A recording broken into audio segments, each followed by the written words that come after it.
वेदांतातील ग्रंथ श्रवण करण्यासाठी आमच्या चॅनलला सबस्क्राईब करा व बेल आयकॉन दाबायला विसरू नका. अतीतं त्रिगुणरहितं सद्गुरुं तन्नमामि विनायकं गुरुं नौमि साखरे नाम विश्रुतं येषां चरण सान्निध्यात् जीवा मुक्ता भवन्ति साखरे वंशविख्यातं ज्ञानदानपरायणं विनायकं गुरुं वन्दे भवबन्धविमुक्तये जो आनंद सत्यप्रकाश विभू आणि आधार नामरूपास बुद्धी न जाणे आणि जाणे त्यास तो अपार शुद्ध परमात्मा मीच्याशे माझे अपार स्वरूप समुद्रावरती जणू तरंग ब्रह्मा विष्णू महेश गणपती सूर्य चंद्र वरुण यम मिरविती देवी कुबेरी तैशेची सर्वज्ञानी दयाघन मुनी हृदय ज्याचे करीती ध्यान त्याचे बुद्धी उपाधी करून मिथ्या भान मजची माझे उतशे ज्याच्या अज्ञानी भाषे जगत जसा दोरीवरी सर्प दिसत परी दोई ठाईना सर्प जगत ते स्वतंत्र आणि स्वयंब्रह्म मीच्याशे पुण्य पुरुष सदव निष्काम बोध प्राप्ती कारणी भजावा राम तुम्हीचे आहे आत्मा अप्तकाम तरी नमन कोणा करावे म्या.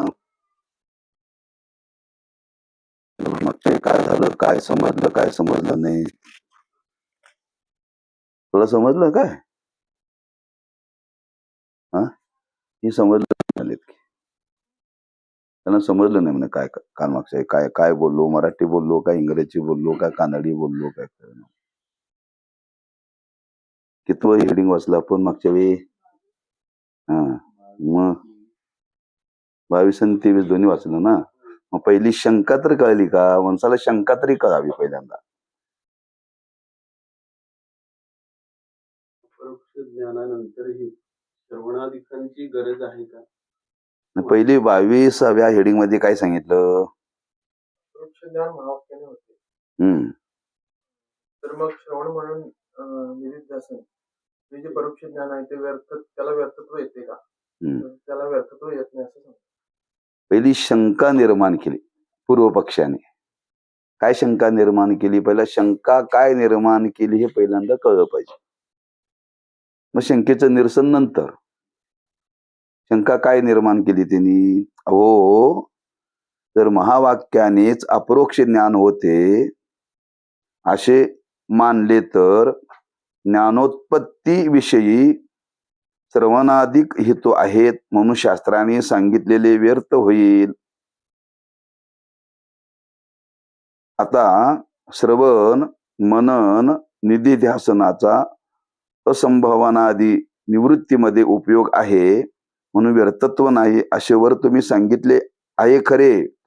तथापि कोणत्याही वस्तूचे अपरोक्ष ज्ञान झाल्यानंतर त्याविषयी असंभावना विपरीत भावना संभवतच नाही.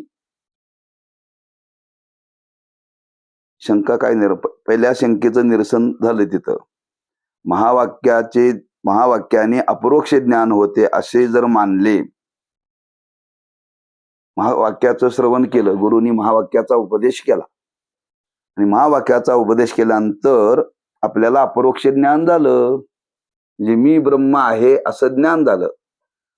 ब्रह्म आहे हे परोक्ष ज्ञान आणि मी ब्रह्म आहे हे अपरोक्ष ज्ञान. महावाक्याने काय सांगतात? ते तू आहेस, ते ब्रह्म तू आत्मा, म्हणजे तेच ब्रह्म तू सच्चिदानंद स्वरूप आहेस. आत्मा आणि ब्रह्म वेगळं नाही, तेच तू आहेस असं महावाक्याने सांगितलं. तर मी सच्चिदानंद स्वरूप आहे असं जे आपल्याला ज्ञान झालं त्याला अपरोक्ष. आतापर्यंत मी देह म्हणत होतो, मी देह न म्हणता मी आता सच्चिदानंद स्वरूप ब्रह्म आहे. आतापर्यंत ब्रह्म आहे सच्चिदानंद स्वरूप आहे फक्त ऐकून माहिती होतं, त्याला परोक्ष म्हणतात. तेच मी आहे असं गुरुनी आपल्याला महावाक्याच्या द्वारे सांगितलं. आता आपल्याला ज्ञान झालं, जे झालं ते अपरोक्ष झालं. हे लक्षात आलं?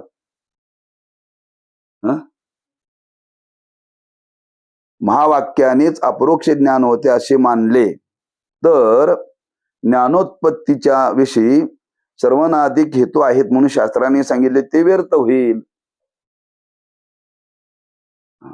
अपरोक्ष महावाक्याने अपरोक्ष ज्ञान होते, मग त्याच्या अगोदर श्रवण मनन निधिध्यासन जे सांगितलं ह्याला काय किंमत नाही का? महावाक्यालाच किंमत आहे का? अशी शंका निर्माण केली पहिली. वर झालेली ती शंका. काय? महावाक्यानेच अपरोक्ष ज्ञान होतं असं जर तुम्ही मानत असाल, मग श्रवण मनन निधी ध्यासन केले याचा काय फायदा नाही. ते उगाच श्रवण केलं, याला काही किंमत नाही, यानं ज्ञान उत्पन्न होत नाही. आणि होत नसेल, महावाक्यानेच अपरोक्ष ज्ञान होत असेल, पण त्या साधनाला काय किंमत नाही का? ते व्यर्थच का? अशी शंका निर्माण केली ती वर. काय हे लक्षात आलं का? मग त्याचं आपल्याला समाधान करून दिलं. श्रवण मनन निधी ध्यासनाचा असंभावनादी निवृत्तीमध्ये उपयोग आहे म्हणून व्यर्थत्व नाही. आपल्याला अपरोक्ष ज्ञान झालं, त्यानंतरही असंभावना निर्माण झाली, विपरीत भावना निर्माण झाली, त्याच्या निवृत्ती करता पुन्हा श्रवण करावं लागतं, पुन्हा मनन करावं लागतं, पुन्हा निधी ध्यासन करावं लागतं. याच्यावरून लक्षात आलं की ते व्यर्थ नाहीत. ते व्यर्थ नाहीत. अशी पहिली शंका, त्या पहिल्या शंकेचं निरसन झालं. पुन्हा त्यात दुसरी शंका निर्माण केली आता पूर्व पक्षाने. त्याने काय सांगितलं? पूर्वी जी शंका सांगितली होती त्या शंकेचं स्वरूप माझ्या लक्षात आलं. मी व्यर्थत्व समजत होतो, पण अपरोक्ष ज्ञानानंतरही विपरीत भावना असंभावना आदी दोष निर्माण होतात. त्या अपरोक्ष ज्ञानानंतरही त्याच्या निवृत्ती करता पुन्हा श्रवण मनन निधी ध्यासन हेच करावं लागतं. याच्याशिवाय अपरोक्ष ज्ञान होत नाही. याचा अर्थ ते व्यर्थ नाहीत.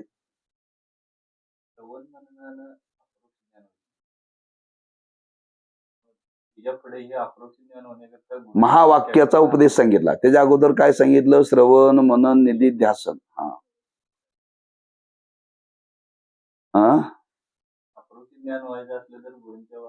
शेवटी त्याच्या पुढचं ते साधन आहे. नुसतं श्रवण मनन निधी ध्यासन एवढ्यावरती अपरोक्ष ज्ञान होत नाही. गुरूंच्या मुखातून महावाक्याचा उपदेश व्हावा लागतो, तेव्हा अपरोक्ष ज्ञान होतं. त्याच्या पुढचं ते साधन आहे. त्यांनी शंका काय निर्माण झाली? पण श्रवण मनन निधी ध्यासन झाल्याशिवाय गुरु महावाक्याचा उपदेश करत नाहीत ना.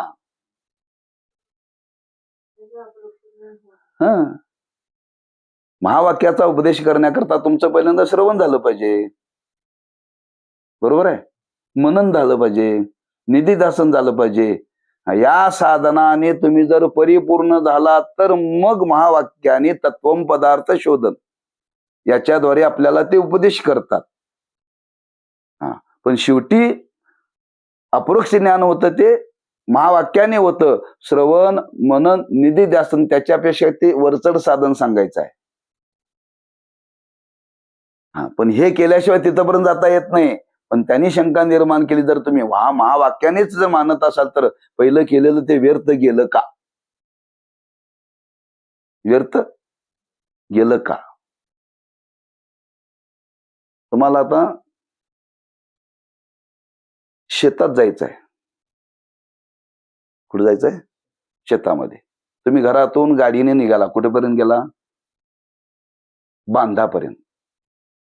पण गाडी आत जात नाही ना, तिथून काय करायला पाहिजे? पायानंच जायला पाहिजे. गाडी जात नाही, पायाने चालत गेल्याशिवाय तुम्ही त्या विहिरीपर्यंत जाऊ शकत नाही. तिथं जाण्याकरता पायच उपयोगी आहे, तुमची गाडी उपयोग नाही. पण आम्ही गाडी शेताच्या बांधापर्यंत आणली, ती फुकटच का?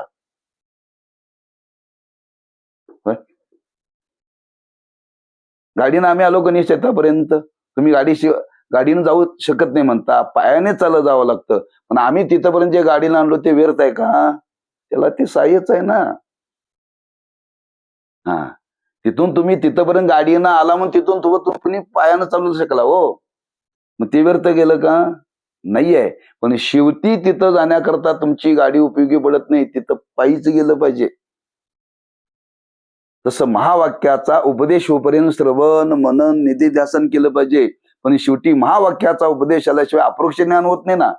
आम्ही श्रवण भरपूर केलंय, मनन केलंय, निधी ध्यासन केलंय, पण गुरुच्या मुखातून महावाक्याचा उपदेश होत नाही, तो तुम्हाला अपरोक्ष ज्ञान होणारच नाही. मी किती आयुष्यभर श्रवण केलं तरी. शेवटी महावाक्याचाच उपदेश व्हावा लागतो.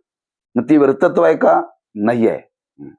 एक सांगितलं, समजा गुरुनी महावाक्याचा उपदेश आपल्याला केला, करूनही तो आपल्याला नाही झाला, शंका निर्माण झाली त्याच्यामध्ये, विपरीत भावना, असंभावना. मग पुन्हा पुन्हा तेच साधन करावं लागेल की झालेलंच. पुन्हा श्रवणच केलं पाहिजे, पुन्हा मननच केलं पाहिजे, पुन्हा निधिध्यासनच केलं पाहिजे, तरच अपरोक्ष ज्ञानाच्या नंतर झालेली जी शंका, संदेह निवृत्त होईल.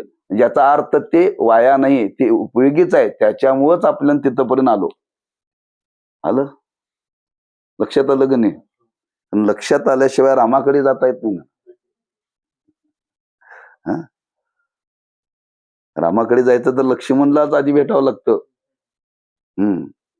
काय लक्ष्मण आणि राम कोण होते?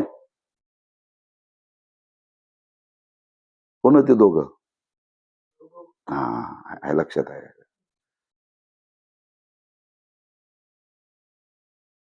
मोठा कोण, लहान कोण?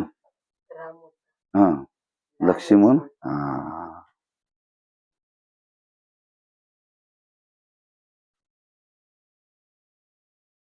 त्यात दुसरी शंका निर्माण केली. तुम्ही वर सांगितले खरे आहे, तथापि कोणत्याही वस्तूचे अपरोक्ष ज्ञान झाल्यानंतर त्याविषयी असंभावना, विपरीत भावना संभवतच नाही. म्हणून श्रवणाधिकाचे ठाई व्यर्थत्व दोष कायम राहतो, तो राहतोच. याकरता केवळ वाक्य करून, म्हणजे ते अवांतर वाक्य असो किंवा महावाक्य असो, परोक्ष ज्ञान होऊन श्रवणाधिकाच्या साह्याने अपरोक्ष ज्ञान होते असे मानले असता श्रवणाधिकांना व्यर्थत्व येत नाही. पुष्कळ ग्रंथकर्त्यांनी मत सांगितलेले आहे.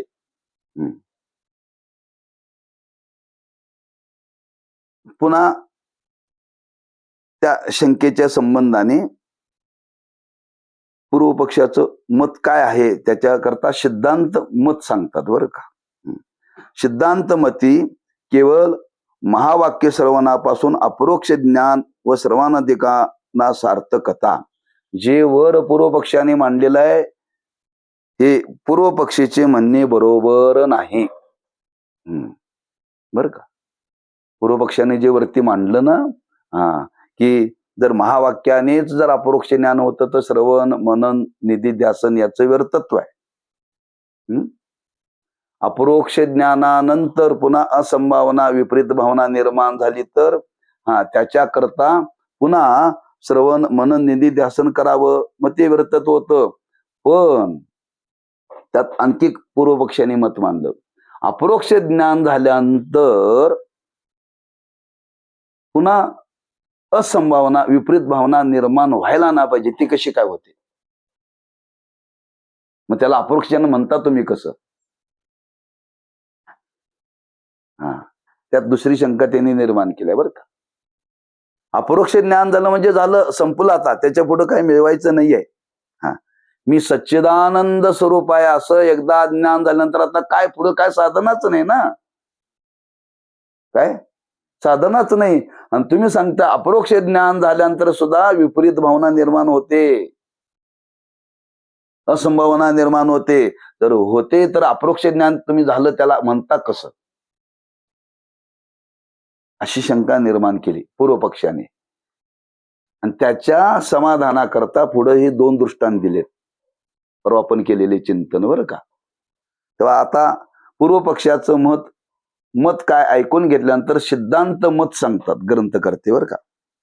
सिद्धांत मती केवळ महावाक्य श्रवणापासून अपरोक्ष ज्ञान व श्रवणाधिकास सार्थकता.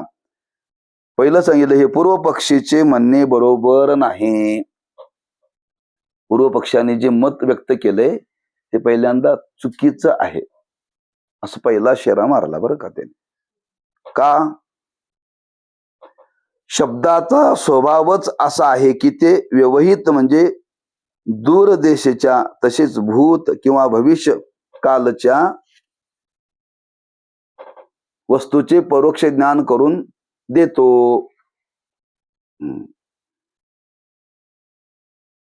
पहिलं वर्णन केलंय शब्द.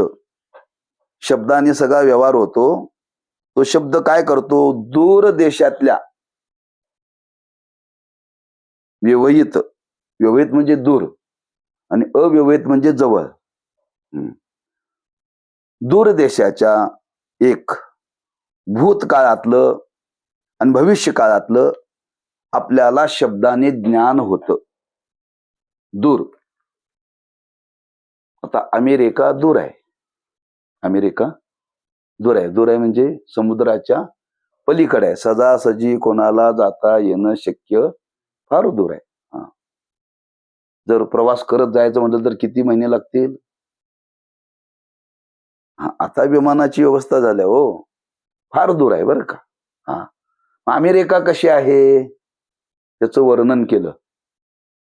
अमेरिका शहर असं आहे. तुम्हाला इथं घर बसल्या अमेरिकेचं ज्ञान झालं की नाही शब्दाने. हा शब्दाचा स्वभावच आहे. ते दूरचा असो, भूतकाळातला असो, भविष्यकाळातला असो, ते परोक्ष ज्ञान करून देणं शब्दाचा स्वभावच आहे. त्याला का फार ताण द्यावा लागत नाही, फार डोकं चालवावं लागत नाही असं सांगायचं बरं का. शब्दाचे कामच आहे. ते दूर देशातला असो, भूतकाळातला असो, भविष्यकाळातला असो. अरे आम्ही लहानपणी असं तुझ्यासारखं वागत नव्हतो, झोपत नव्हतो, टाइमपास करत नव्हतो. शब्दानंच बोललं जातं कधी. म्हणजे मागचं ना भूतकाळातलं ज्ञान कशाने झालं? का त्याला रामकृष्णारी जप करावा लागतोय? पुढं असं होणार आहे बरं का. पुढं असं होणार आहे. एक हे ज्ञान कशाने झालं? शब्दानेच. हा शब्दाचा स्वभावच आहे. दूरदेशातला असो, भूतकाळातला असो, भविष्यकाळातला असो, शब्दाने ज्ञान होतं ते परोक्ष होतं. आम्ही असं आमच्या बालपणी करत नव्हतो. हा का बघायला होता तिथं? तो होता बघायला? फक्त ऐकीवच की.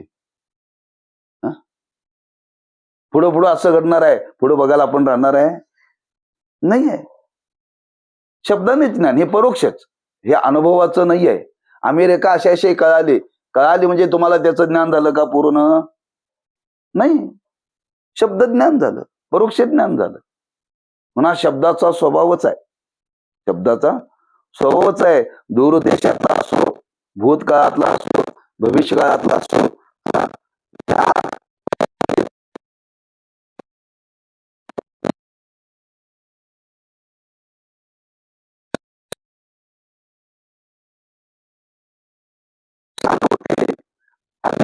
अमेरिकेपेक्षा स्वर्ग फार लांब आहे. फार लांब आहे. आता स्वर्गाला जाण्याकरता काय करावं लागतं? यज्ञातिक कर्म करावं लागतं. यज्ञातिक अश्वमेध यज्ञ करावे लागतात. अश्वमेध यज्ञ करावे लागतात. किती? 100 करावे लागतात. एक यज्ञ करण्याकरता लक्षावधी रुपये खर्च आहे. किती? लक्षावधी खर्च आहे. असे फार करावं लागतात. तेव्हा कुठं मनुष्य स्वर्गाला जातोय. म्हणजे करावं लागतं. एका जन्मात होत नाहीत, अनेक जन्म हेच करायचं. आणि ते करता करता तुमचं पुण्य निर्माण झालं की स्वर्गाची प्राप्ती होते. शक्य नाही. काय शक्य नाहीये. पण त्या स्वर्गाचं वर्णन केलं. स्वर्गामध्ये माणसं आजारी पडत नाहीत, ताप येत नाही, खोकला येत नाही, केस पांढरे होत नाहीत, म्हातारपण नाही, भूक लागत नाही, रोग होत नाही. चालण्याकरता रस्ते डांबरीचे नाहीत, चिंतामणीच्या सडका. फिरण्याकरता वाहनं बिन पेट्रोलची हत्तीसारखी. मनोरंजनाकरता गंधर्व गाया लागलाय, संगीत विशारद नव्हे. एवढं वर्णन स्वर्गाचं आहे. हे ज्ञान झालं का नाही? पाहिलं आपण. स्वर्ग असा आहे. कशाने झालं? हे कोणी केले? पुराणात वर्णन केले. असं पुराणामध्ये शास्त्रामध्ये वर्णन केले.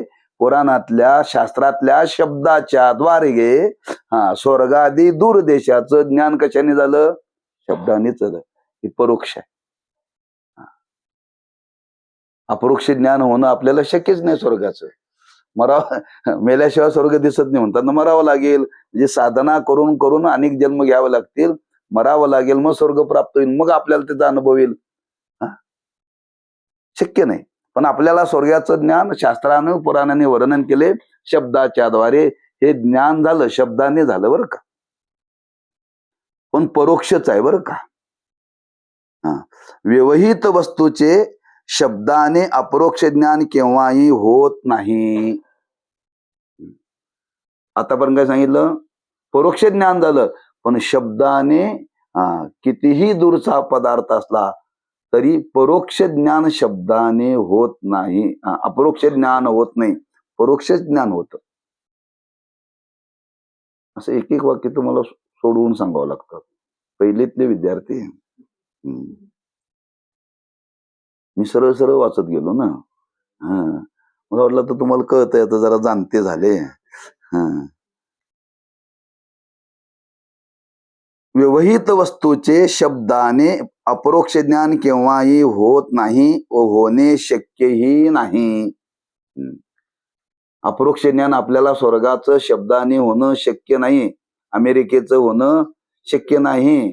त्याला अपरोक्ष ज्ञानच लागतं.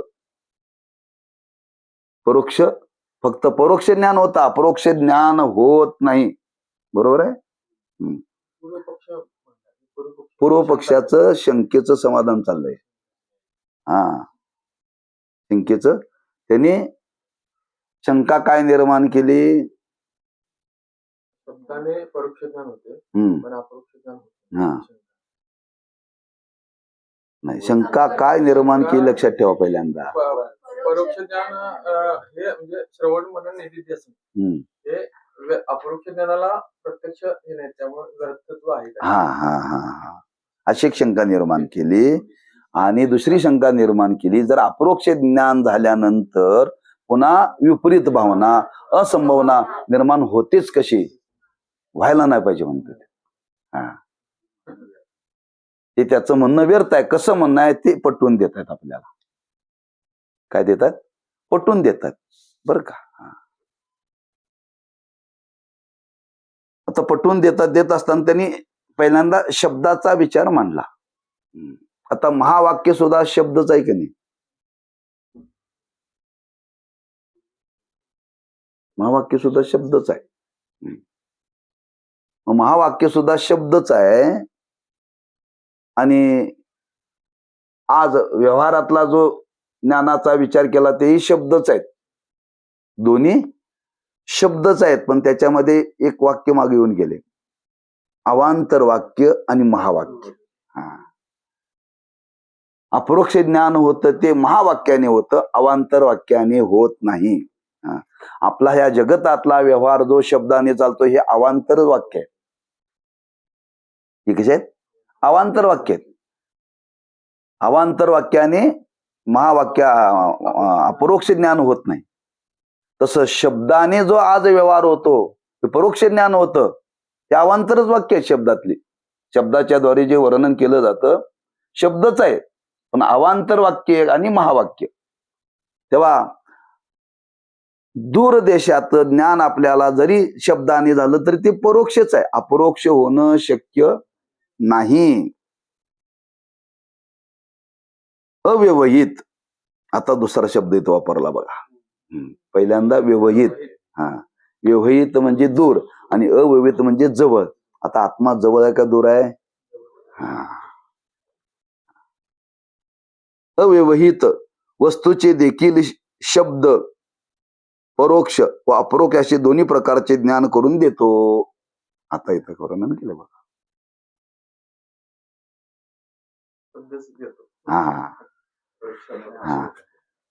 व्यवहित म्हणजे दूर देशातलं ज्ञान हे शब्दानेच होतं, आणि अव्यवहित म्हणजे जवळचंही ज्ञान शब्दानेच होतं.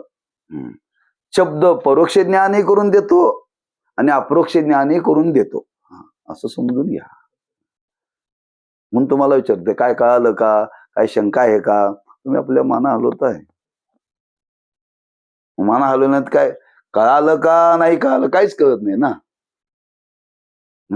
मुली बघाय गेला, कळाली का, पसंत झाली का? हो. आता हो का नाही माननं बोलला नाही, नुसतं मानच हलवला. हो. हा. घरी आल्यानंतर विचारलं का, हो मी मान हलवली. मान हलवली म्हणजे मी नाही म्हणून हलवली, हो म्हणून नाही.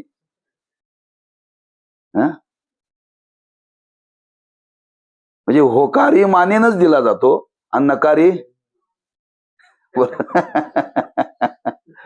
हा, मान हलवली अशी म्हणजे होकार, अशी अशी हलवली म्हणजे मानेनेच होकाराने नकार दिला जातो. शब्दाने अपरोक्षाने परोक्ष ज्ञान होतं.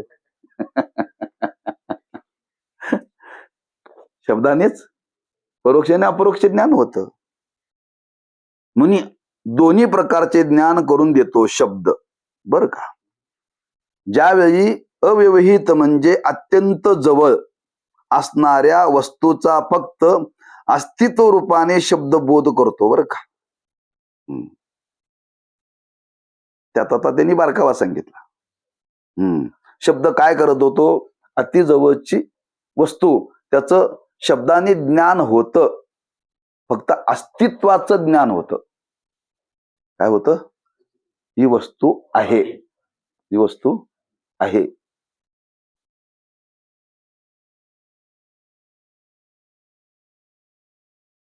गोपाळ आलाय, गोपाळ आलाय, कुठं आहे? खाली आहे, म्हणजे जवळच आहे ना. म्हणजे आलाय म्हणजे अस्तित्व म्हणजे आलाय, बरं का. कुठं आहे तो? खाली आहे. तो प्रत्यक्ष भेटला, हा, तोच हा गोपाळ आलाय, बरं का. आता त्याला अपरोक्ष झालं. आता तो आहे, आलाय, अस्तित्व, पण प्रत्यक्ष भेटल्यानंतर जे ज्ञान झालं ते अपरोक्ष. तसं ब्रह्म आहे, अस्तित्वाचे. हा, ब्रह्म आहे, आत्मा आहे. हा, ती जवळच आहे. तुझ्या शरीरात आत्मा आहे, म्हणजे शरीरामध्ये आत्म्याचं अस्तित्व आहे. ज्ञान कशाने झालं? शब्दाने झालं. पण ही परोक्ष आहे, अपरोक्ष नाही आहे. हे सुद्धा परोक्ष आहे. म्हणजे शब्दाने पहिल्यांदा जवळचं, दूरचं संप्राप्त जाता. हा, जवळचं सुद्धा ज्ञान शब्दाने होतं, पण फक्त अस्तित्वाचं ज्ञान होतं, अनुभव नाही त्यानं.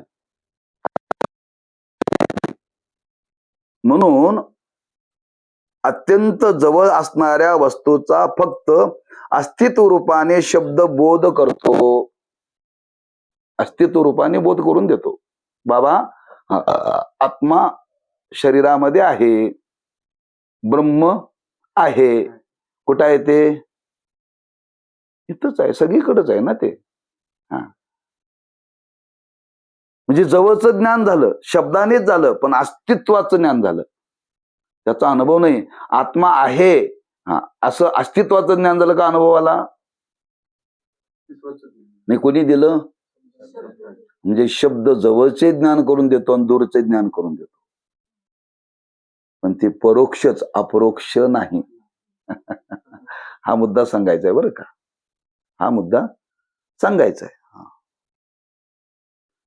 अस्तित्व रूपाने शब्द बोध करतो, त्यावेळी परोक्ष ज्ञानच होते, जसे त्याच्याकरता दृष्टांत दिला.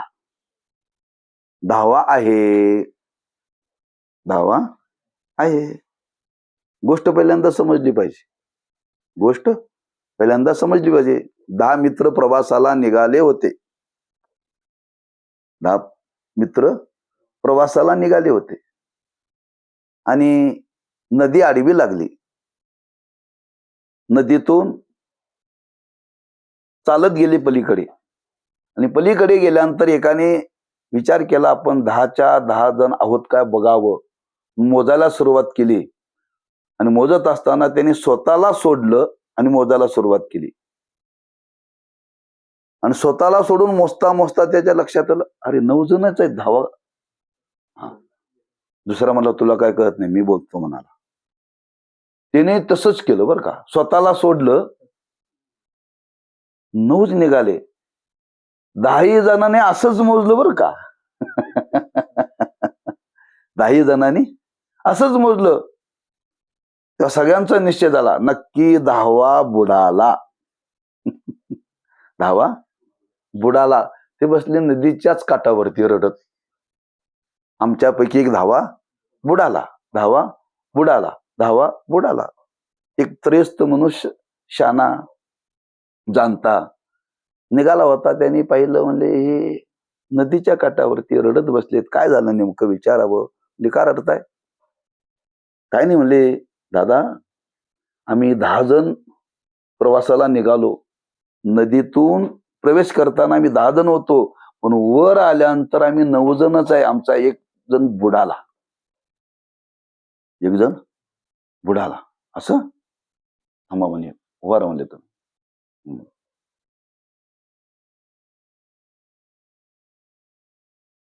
मोजाय सांगितलं. त्यांनी मोजायला सुरुवात केली. त्यानं त्या माणसाच्या समोर असं मोजलं, स्वतःला सोडून. स्वतःला सोडून बरं का. अरे मी तर पाहिलं तुमच्याकडे, तुम्ही 10 जण आहात. तुम्ही 10 जण आहात. 10 जण आहात. कसं काय? अरे 10च्या 10 जण तुम्ही आहात ना.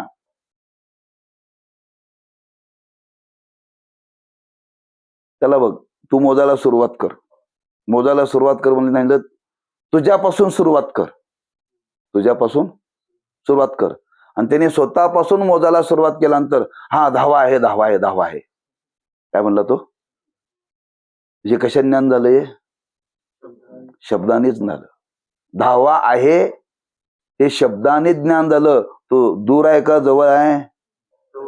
जवळच आहे. हा, हे परोक्ष झालं.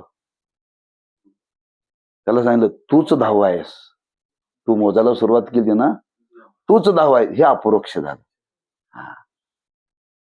म्हणजे पहिल्यांदा 10वा आहे एवढं कळालं, परोक्ष ज्ञान झालं. तूच 10वा आहेस. आत्मा शरीरामध्ये आहे 10वा. हा, आत्मा तूच आहेस म्हणजे अपरोक्ष ज्ञान झालं. हे शब्दाने झालं बरं का. हे दृष्टांताच्या द्वारे आपल्याला दिलं. म्हणजे केवळ आहे हे अस्तित्वाचं ज्ञान शब्दाने होतं, तसं तूच आहेस 10वा हे सुद्धा शब्दाने ज्ञान होतं, पण हे अपरोक्ष ज्ञान आहे. तसं व्यवहारामध्ये आपल्याला जे ज्ञान होतं, शब्दाने परोक्ष ज्ञान होतं आणि अपरोक्ष ज्ञानही होतं. म्हणून 10वा आहे या वाक्यापासून 10वा पुरुषाचे अस्तित्व रूपाने परोक्ष ज्ञान होते. परोक्ष ज्ञान होते. ज्यावेळी अव्यवहित वस्तू ही आहे असा शब्दबोध करीतो, तेव्हा त्या वस्तूचे अपरोक्ष ज्ञान होते. ही तूच हा आहेस. हा, हीच ती वस्तू. हीच ती वस्तू. हा, शब्द तोच आहे, पण एक शब्द परोक्ष ज्ञान करून देतो आणि एक शब्द अपरोक्ष ज्ञान करून देतो. हा, शब्द दूरचंही ज्ञान करून देतो आणि शब्द जवळचे ज्ञान करून देतो. बरं का. हे त्यातले बारकावे लक्षात ठेवा. हे व्यवहारातलंच आहे सगळं, बाहेरचं काही नाही आहे. हा, पण आपण व्यवहारात एवढं डोकं चालवत नाही ना, काय कामच पडत नाही, ना देणं ना घेणं. हा, असा शब्दबोध करतो तेव्हा वस्तूचे अपरोक्ष ज्ञान होते, परोक्ष नाही. त्याप्रमाणे ब्रह्म सर्व जीवांना आत्मा आहे म्हणून अत्यंत अव्यवहित आहे, तरीही अवांतर वाक्य म्हणजे ब्रह्मास्ती असा बोध करते. तर काय सांगितलं? तेच सांगितलं, वर सांगितलं तेच. हा, ब्रह्म सर्व जीवांना आत्मा आहे म्हणून अत्यंत अव्यवहित आहे सांगितलं. अरे ब्रह्म, ब्रह्म म्हणजे काय? आपलं जे आत्मस्वरूप आहे तेच ब्रह्म आहे. हे शब्दाने होतं आणि हे अवांतर वाक्याने सांगितलं जातं. हे अवांतर वाक्याने सांगितलं जातं. इथं शब्द सांगायचा आहे तो अवांतर वाक्य, आणि एकदा शब्दाने सांगायचं आहे महावाक्य. लक्षात आलं का?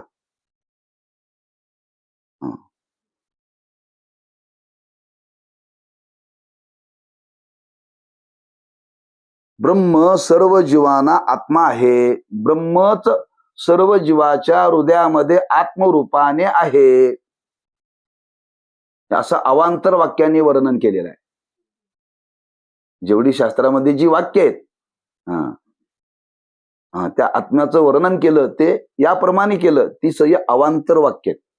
ती सगळी अवांतर वाक्य आहेत. म्हणून अत्यंत अव्यवहित आहे. तरीही अवांतर वाक्य ब्रह्मास्ती असा बोध करते. फक्त त्या ब्रह्माच्या अस्तित्वाचं ज्ञान करून दिलं, अपरोक्ष ज्ञान नव्हे. अपरोक्ष ज्ञान नव्हे. पण धावा तू आहेस या दृष्टांतातील वाक्याप्रमाणे ब्रह्म तू आहेस या अर्थाच्या महावाक्यापासून श्रोत्यास ब्रह्माचे आत्मत्वाने अप्रोक्षच म्हणजे प्रत्यक्ष ज्ञान होते. परोक्ष होणे शक्य नाही. आता तेच ब्रह्म तू आहेस. जे ब्रह्म सगळीकडे आहे म्हणून सांगितलं. विठ्ठल जळी स्थळी भरला, व्यापक आहे. दगडात आहे, मातीत आहे, झाडात आहे, माणसात आहे, पशुत आहे. असं काय सांगितलं? ब्रह्म आहे म्हणून सांगितलं. हे शब्द ज्ञान. पण तेच ब्रह्म आत्मरूपाने आपल्या हृदयामध्ये आहे. तेच तू आहेस. तूच धावा आहेस. धावा आहे परोक्ष झालं, पण तूच धावा आहेस. ब्रह्म सगळीकडे आहे, पण तूच ब्रह्म आत्मरूपाने आहेस. हे अपरोक्ष ज्ञान. हे अवांतर वाक्याने होत नाही, हे महावाक्यानेच होत. लक्षात आलं का?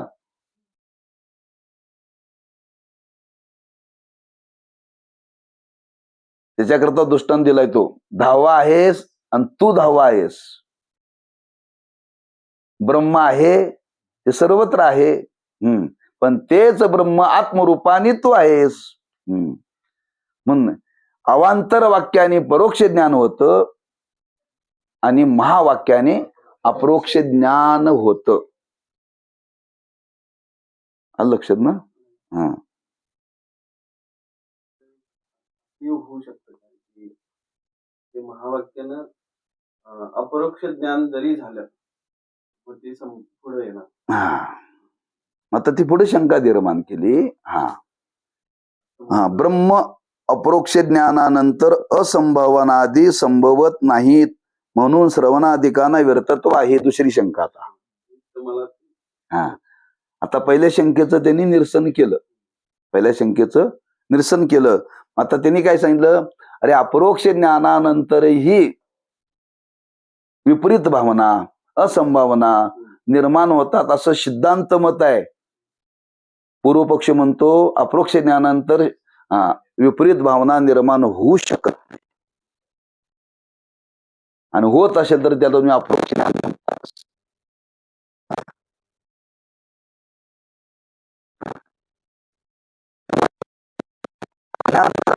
सच्चिदानंद स्वरूप आहे असं एकदा ज्ञान झालं ना, आता तिथं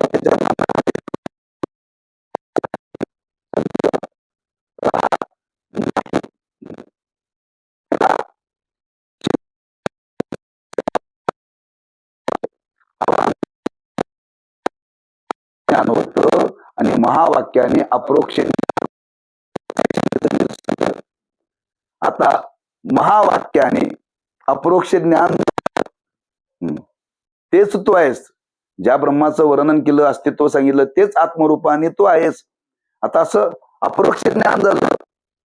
आता अपरोक्ष ज्ञान झाल्यानंतर पुन्हा सिद्धांत त्याच्यानंतर विपरीत भावना असंभावना निर्माण होऊ शकते. आणि ते होऊ शकत असेल तर आतापर्यंत केलेली जी साधना ती व्यर्थच येईल. व्यर्थच येईल. मग त्या श्रवण आलं, मनन आलं. मग तुम्ही आता काय सांगता? पुन्हा आणखी श्रवण करायला पाहिजे, मनन करायला पाहिजे. मग ह्याच्या अगोदर केलेलं व्यर्थच काय? श्रवण मनन निधी ध्यासन करून आम्ही तत्वम पदार्थ शोधापर्यंत आलो की नाही.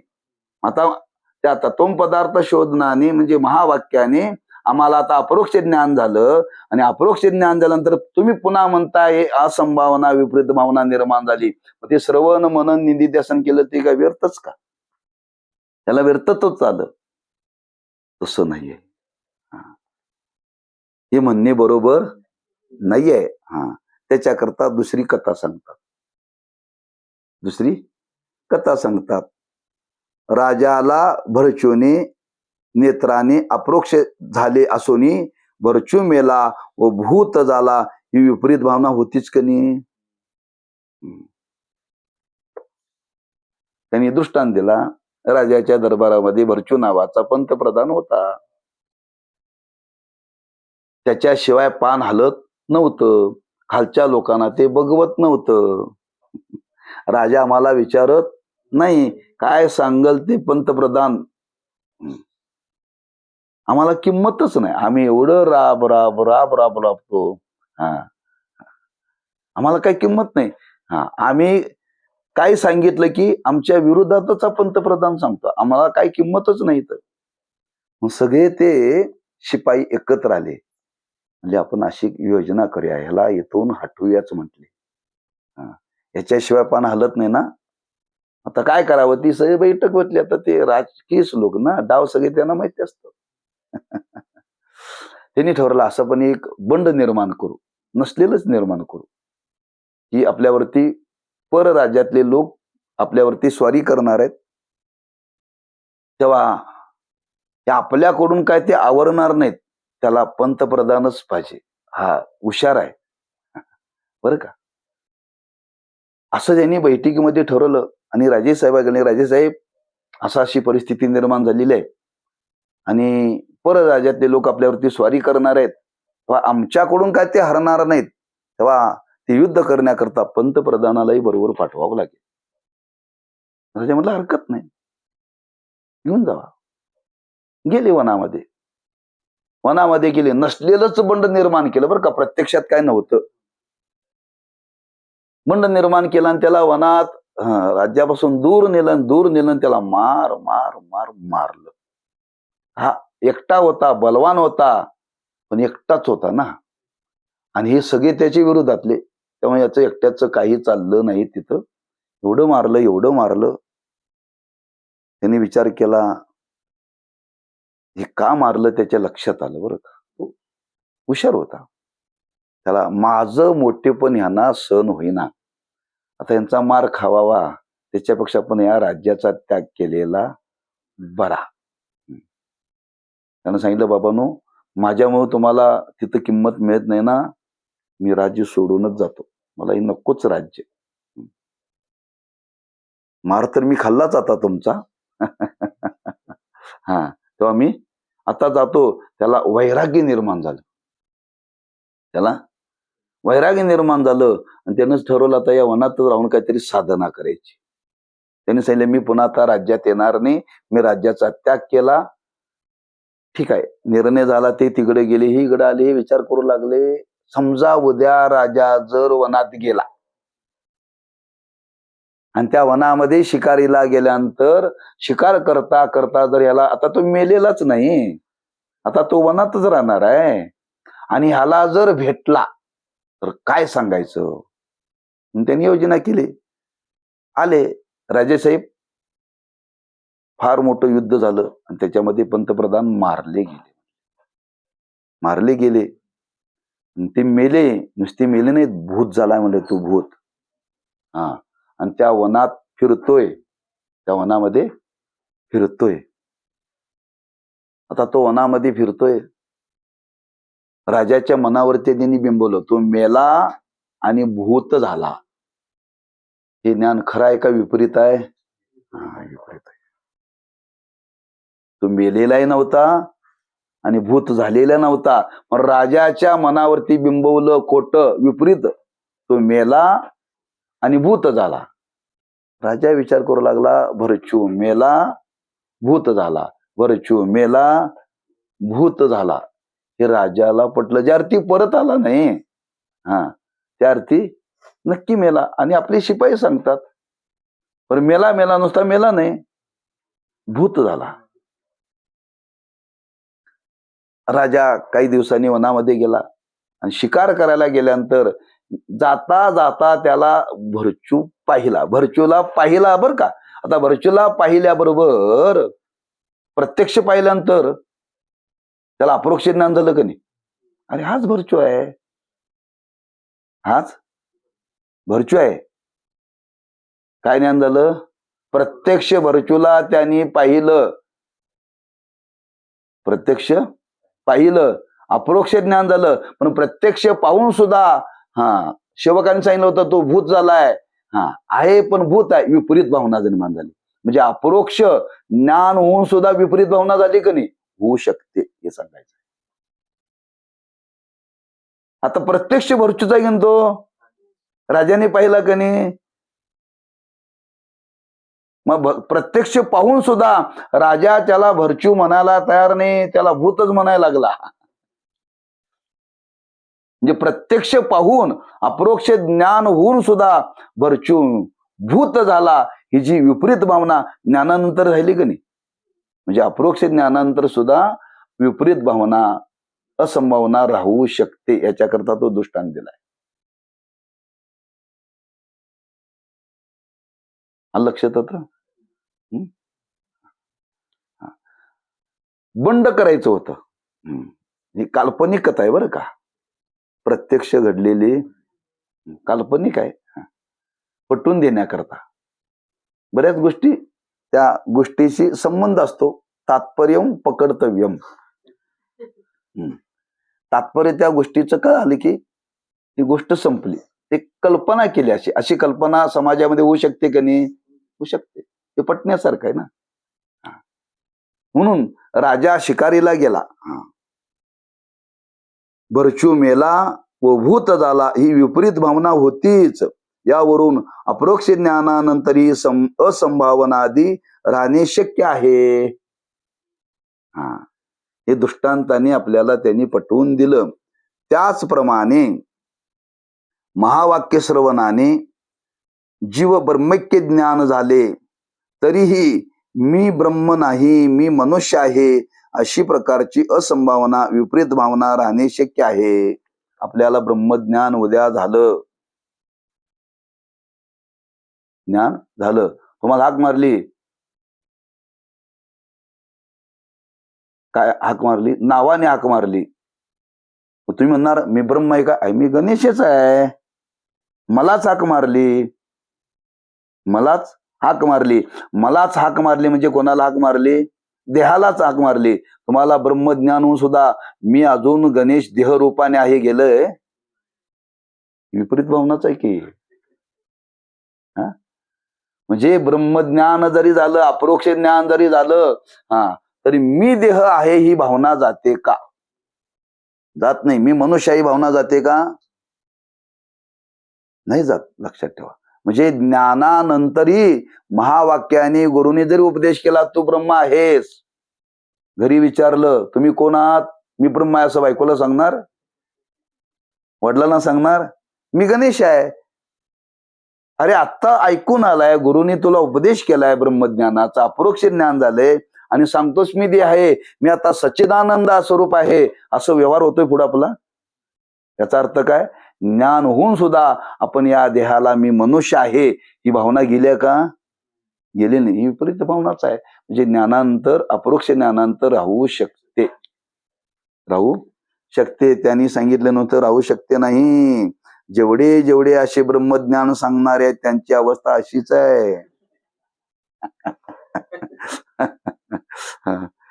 अनंत लोक वेदांत महावाक्याचे श्रवण करतात, त्यापासून त्यांना मी ब्रह्म आहे असा शाब्द बोध होऊन अनंत पूर्वजन्माच्या संस्काराने विपरीत देहात्मबुद्धी असते. अनुभव सिद्ध आहे.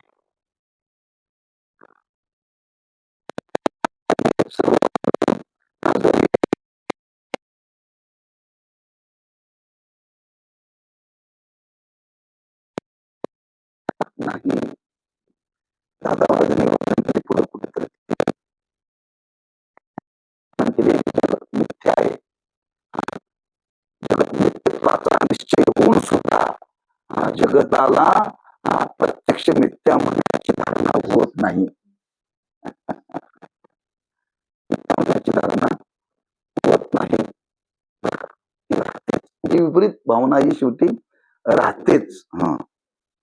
आता ज्यास महावाक्यापासून अप्रोक्ष ज्ञान झाल्यावर असंभावना विपरीत भावना नसतील त्यास श्रवणाधिकांची जरुरी नाही. बरं का? ज्याच्या जीवनामध्ये अप्रोक्ष ज्ञान झालेलं आहे महावाक्याने, आता कुठलाच दोष त्याच्या जीवनामध्ये राहिलेला नाही. पुन्हा आता श्रवण मनन निधिध्यासन आता करण्याची गरज त्याला नाही. तो प्रतिबंध महानंदाचा अनुभव घेऊ शकतो, ब्रह्मानंदाचा. बरं का? कुठलाही प्रतिबंध त्याला आता नाही. असे काही महात्मे जगामध्ये आहेत. बर का? तुकोबाराने विचारलं, महाराज तुम्ही कुठले? तुम्हाला देहूचा म्हणतात, तुला तुकाराम म्हणतात. तुकारामाला म्हणतात काहीच मी नोहे कोणी गावीचा, एकट ठाईचा ठाई एक. मला तुकाराम माहित नाही आणि मला देहू माहित नाही म्हणले तुकोबार आहे. काहीच मी नोहे कोणी गावीचा, मी देहूचाही नाही आणि या मृत्यू लोकातलाही नाही, मी देहही नाही, मी तुकारामही नाही, असा बोध झाला का? असा तुकोबारांचा अभंग आहे. आता त्याला काय हे जगाताचं काय प्रतिबंध होत नाही, त्याला कुठलाच प्रतिबंध होत नाही. तो ब्रह्मानंदामध्ये राहतो. तुका म्हणे आमा एकांताचा वास ब्रह्मी ब्रह्मरस. एकांताचा वास म्हणजे एकच मी आहे, एकच ब्रह्म आहे. आणि ते एकच म्हणजे मीच आहे ब्रह्म. आता मीच ब्रह्म सर्व ठिकाणी असल्यामुळं एकटाच आहे. आता आनंदाशिवाय दुसरं काय? द्वैतच नाहीये. त्याला जग जग दिसत नाही, जग सुद्धा ब्रह्मरूपानेच अनुभूतीला येत. पाण्यात बुडालेल्या माणसाला काय दिसतंय? पाणी दिसतंय सगळं. का घर दिसतंय तिथं? खाली बुडून बघायचं पाण्यात थोडा वेळ, बरं का, आणि डोळे उघडायचे. असं नाक धरायचं म्हणजे पाणी नाकात जात नाही. बुडतील उद्या, बसतील त्यात आणि अवघड होईल. काही काळ पाण्यात बसायचं, जर नाक धरून बसायचं आणि त्या पाण्यात बसून बघायचं. तुम्हाला गाव दिसणार नाही, ठाव दिसणार नाही, आकाश दिसणार नाही, पृथ्वी दिसणार नाही. काय दिसेल? पाणी दिसेल. का? हा पाण्यात आहे. सगळीकडे पाणीच, बरं का. म्हणजे अशी तो आपल्या महिमेमध्ये राहू शकतो. त्यास ब्रह्मानंद प्राप्त होत नाही म्हणून त्याने महावाक्यात निष्प्रतिबंध ब्रह्मानंदाचा अनुभव घेतो. आणि ज्यास महावाक्य अर्थ ज्ञानानंतर असंभावना विपरीत भावना असतील त्यास ब्रह्मानंद प्राप्त होत नाही. ज्याला असं अप्रोक्ष ज्ञान झालं त्याला साधना करण्याची गरज नाही.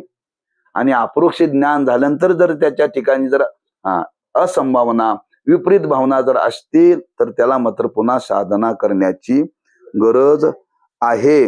म्हणून त्याने त्या निवृत्ती होण्याकरता श्रवण मनन करणे अवश्य आहे. म्हणून श्रवणाधिकांना व्यर्थत्व घडत नाही हे सिद्ध झाले.